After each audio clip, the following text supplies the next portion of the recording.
Heads up, this video is pretty dark and involves real people. I'll tell these stories respectfully while keeping you engaged, but viewer discretion is advised. It's 6:30 a.m. in Bangladesh, and a 42-year-old truck driver known only as SK has just done something so horrifying that it would send chills down your spine. He pulls his heavy truck loaded with poultry feed into the long queue of vehicles waiting for fuel. SK is sweating profusely despite the early morning hour.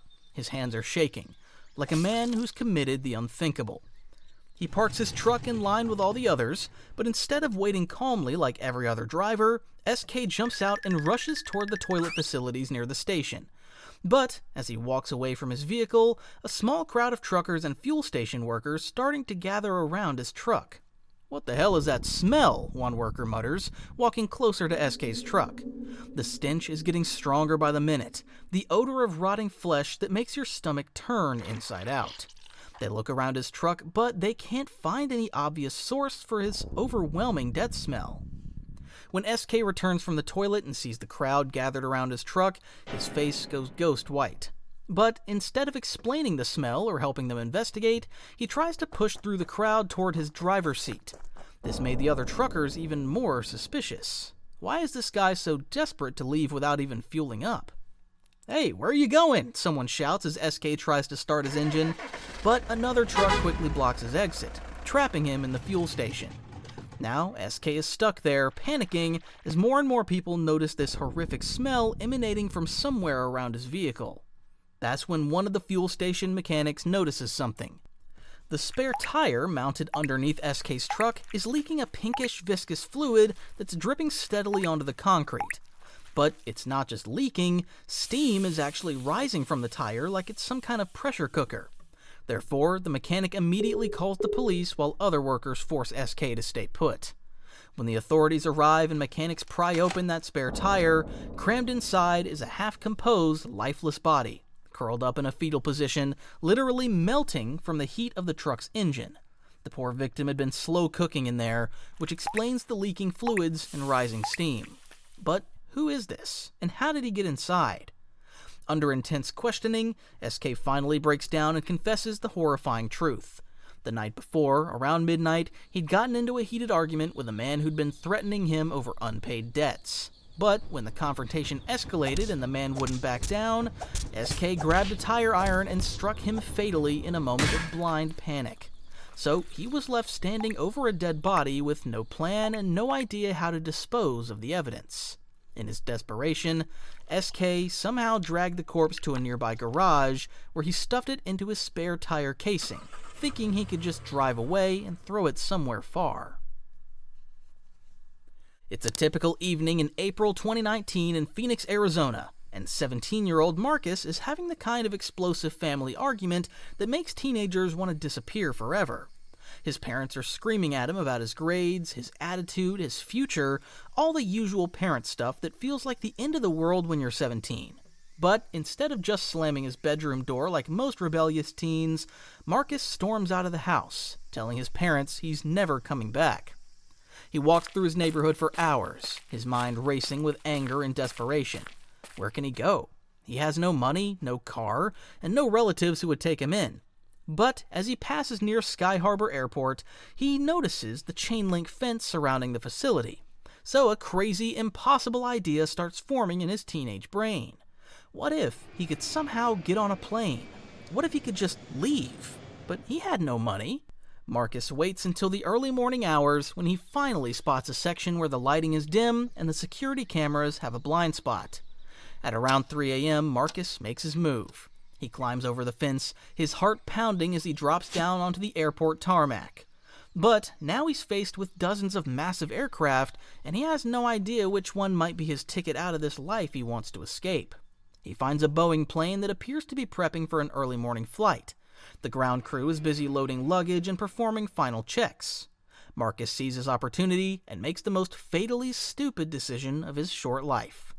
He locates the landing gear compartment, that wheel well space that looks just big enough for a person to squeeze into.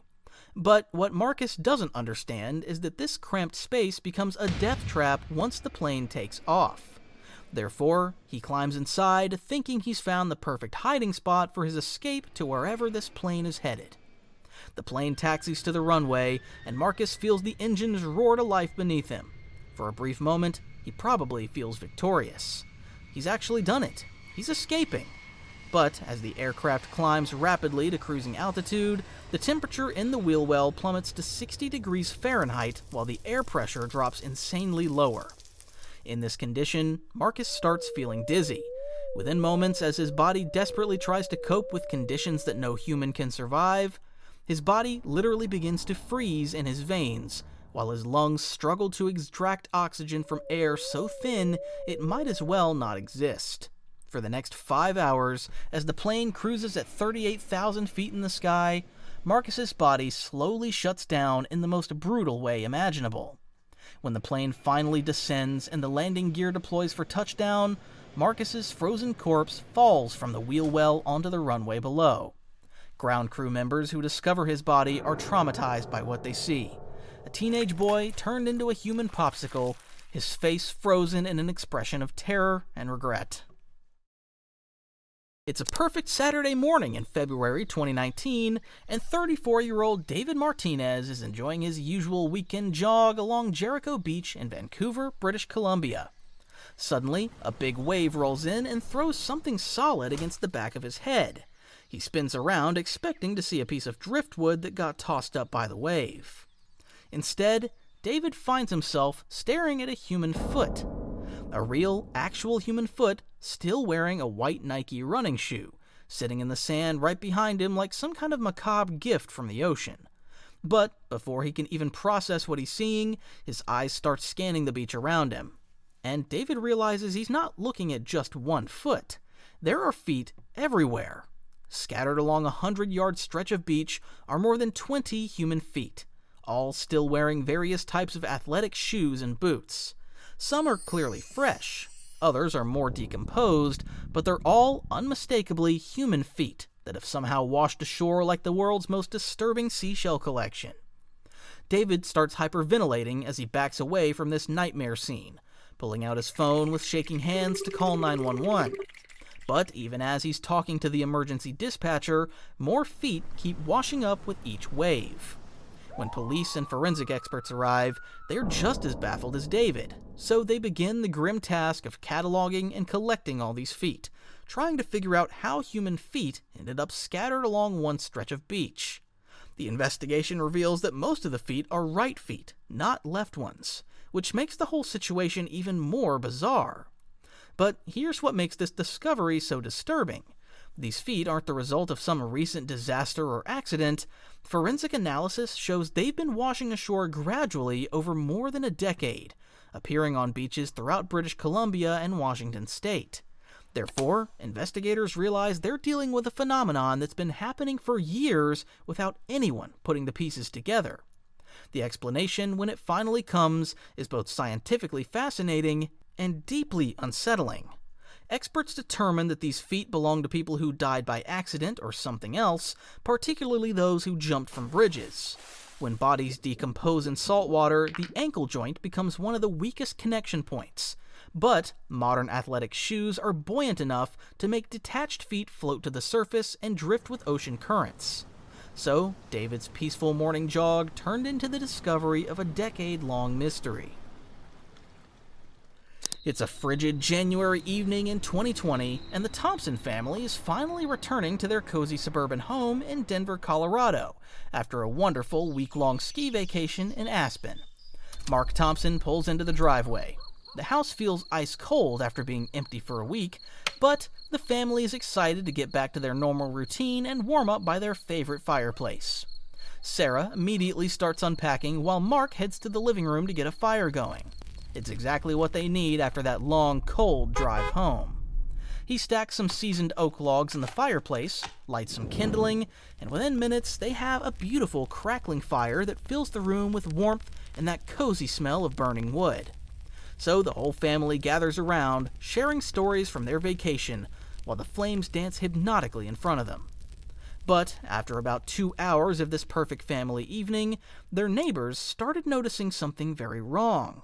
An absolutely revolting smell hits their nostrils, something so foul and unusual that it makes them gag. One of the closest neighbors, Mrs. Henderson, looks around. She notices that the smoke coming from the Thompsons' chimney looks different than normal wood smoke. It's darker, thicker, and doesn't seem right. Therefore, she decides to walk over and knock on their door, thinking maybe they should know about this strange smell that's affecting the entire block. When Mark answers the door, Mrs. Henderson explains about the horrible odor and the weird smoke. But Mark and his family haven't noticed anything unusual from inside their house. Everything seems perfectly normal to them. Mark steps outside to see what she's talking about, and immediately the stench hits him like a punch to the face. "What the hell is that smell?" Mark mutters, covering his nose with his shirt. He instantly rushes back inside to check the fireplace, but the fire looks completely normal, just wood burning like it should. But then he notices something that makes his stomach drop. There's a dark, greasy substance dripping down from inside the chimney onto his firewood, making the flames burn with an unnatural intensity. Mark immediately grabs the fire poker and starts spreading out the logs to extinguish the fire. But as he's doing this, something black and partially burned tumbles out from behind the burning wood. So he gets a closer look and realizes with horror that he's staring at a charred human boot with what looks like part of a leg still inside it. "Sarah, call 911 right now!" Mark screams, backing away from the fireplace like it might explode. When police and firefighters arrive, they immediately seal off the house and call in a specialized rescue team to investigate the chimney.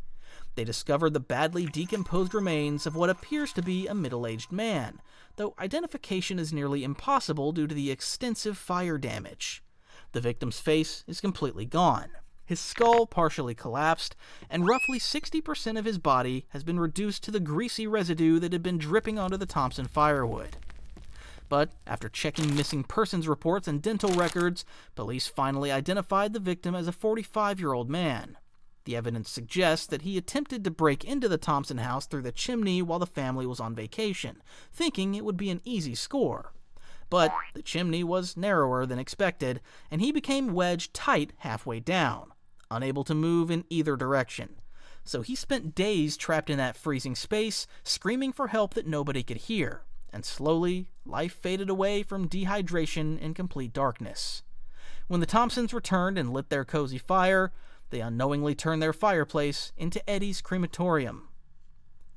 This video covers the most brutal DIY deaths ever. Click that video right now if you dare. See you there.